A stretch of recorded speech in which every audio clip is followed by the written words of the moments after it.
Welcome back, everyone. Imagine being in a religion so bad that you spend your days denying your own sources so that you can justify staying in your religion. One of the favorite pastimes of Muslim apologists today is finding out ways to call their own sources, like the Hadith, unreliable so that they don't have to deal with them anymore.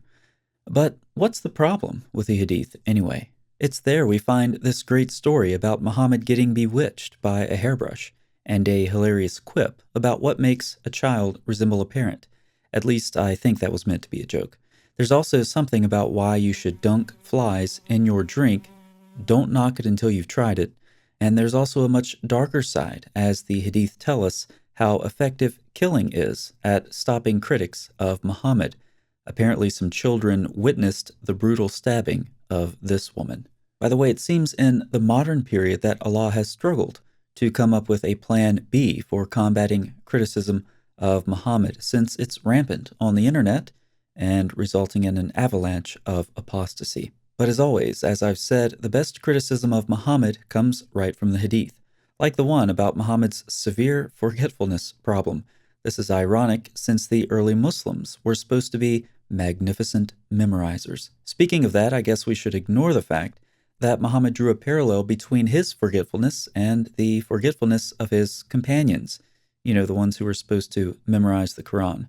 More problems with the Hadith could not possibly include Muhammad's rock-bottom moral standards, where he had sex with slaves, combined babysitting with sexual intercourse, said horrible things about women, did not defend women against domestic abuse, and had this weird thing about trying to get women to breastfeed adult men. Along with his rock-bottom moral standards, Muhammad also had rock-bottom sanitation. But the inner hidden beauty of these hadith is that I could take all of these examples and present them to you 20 different ways and make it entertain you each time while still exposing some perpetual problems with the religion of Islam. Let me illustrate with a couple of brief examples. I could say Muhammad had this bizarre theory that a fly wing contained the cure for a disease, which makes me wonder if that could cure the diseases he must have had after having sex with so many women. Or to use another example, I could say I should criticize the treatment of the Muslim women. Nobody suffers worse than they do. However, I probably should have considered other unbelieving women like the ones who got stabbed to death for insulting Muhammad. Touché. Let's do just one more example. I could say Muhammad cautioned his followers about the lack of sense women have. Of course, this is coming from someone who thought that women breastfeeding adult men would eliminate sexual tension and that babies resemble the parent who orgasmed first. So consider the source. You want another one, don't you? I feel like we should just stop now and get on with the video. However, I did just get the 5,000th email about yet another person being brutally tortured and killed for criticizing Muhammad. So let's do one more. What's one good thing about Muhammad being bewitched? Give up? We know that one symptom of Muhammad's bewitchment was that he thought he was having sex with his wives when he wasn't. We also know that it takes sex with a lot of women to prompt Muhammad to finally take a bath.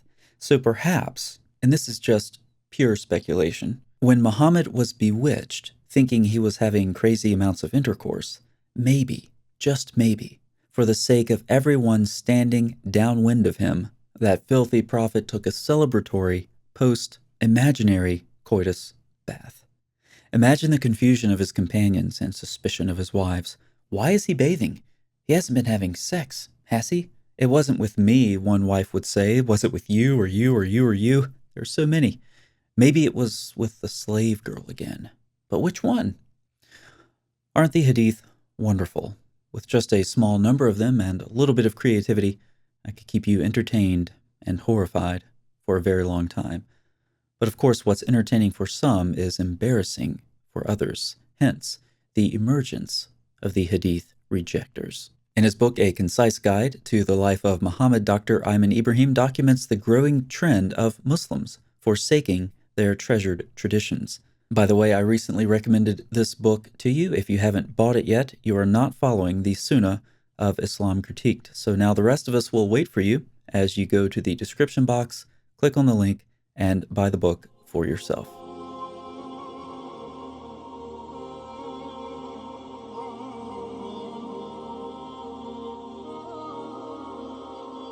Great job. You'll thank me later. Dr. Ibrahim grew up in a Muslim-majority country as a native Arabic speaker and would know this from experience. For centuries, Sunni Muslims did not dare to question the Hadiths, especially those compiled by Bukhari. In fact, there is a popular saying in the Arab world, "Are you faulting Bukhari?" For many Muslims today, the answer to this question is yes. But why? Here's the irony.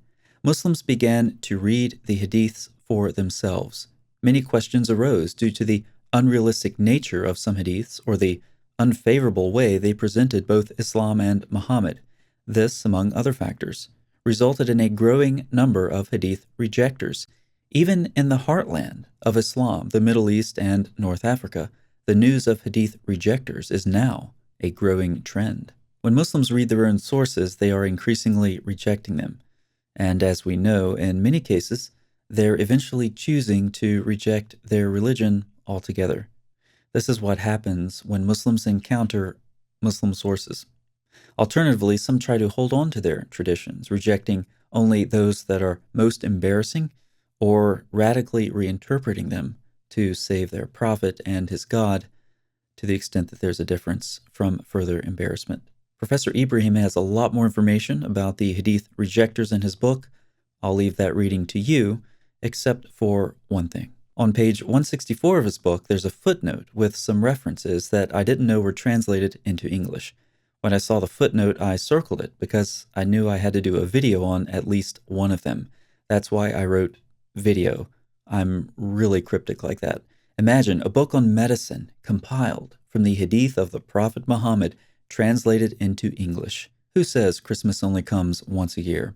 In the description box, you'll find a link to download one of those masterpieces. I'm just going to take you on a brief tour here through some random fun facts. The page numbers I cite are from the PDF itself, so you'll easily be able to find these references. First of all, let's learn how to be smart. Muslim has transmitted the hadith that the Prophet, blah, blah, blah, blah, blah, was very fond of dried pumpkin. He also reported that he, blah, blah, blah, blah, blah, once said, "Let them have pumpkins, for they stimulate the intellect and the brain." Either Muhammad is completely wrong, or he didn't eat nearly enough pumpkin. Now, as you might expect, there's a lot of concern for sexual potency in this magnificent book of medicine. It's almost as if Muhammad knew in advance that his religion would only spread by making babies and indoctrinating them. So here's one tip for you. Wiping the dish clean helps the digestion and increases sexual desires. And in case that isn't enough, this book also tells us that lemons, dove meat, cress seeds, henna, and chickpeas also increase sexual desire and energy. Here's another fun fact.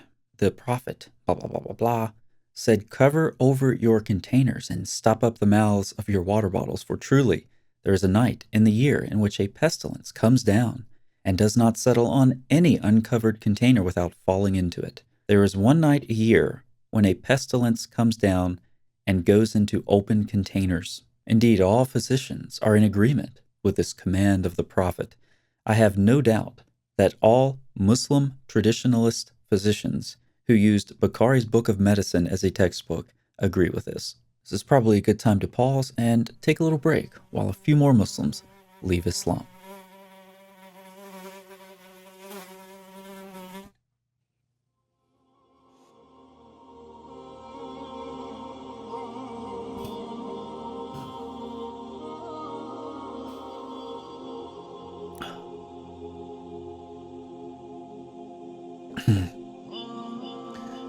Now let's talk about paralysis and freckles.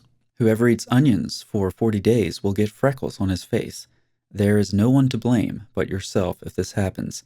Whoever of you has an average build and eats salt will be afflicted with leukoderma and scabies. And for this, blame no one but yourself. Whoever eats fish and eggs together will become paralyzed. And for this, blame no one but yourself. Whoever has a wet dream and does not wash before having sexual intercourse will produce an idiot or an epileptic. I guess now we know what Muhammad's mom did. And for this, blame no one but Muhammad's mom. Whoever eats until he is full and then gets into a hot bath will become paralyzed.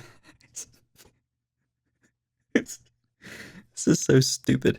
Okay, let's just move on to the next one. I'll summarize it for you. This is the wisdom of Imam Malik, commenting on a hadith from you know who. The theory is that a woman cannot nurse while pregnant because the baby in the womb takes the nutrients and the mother's milk becomes corrupted.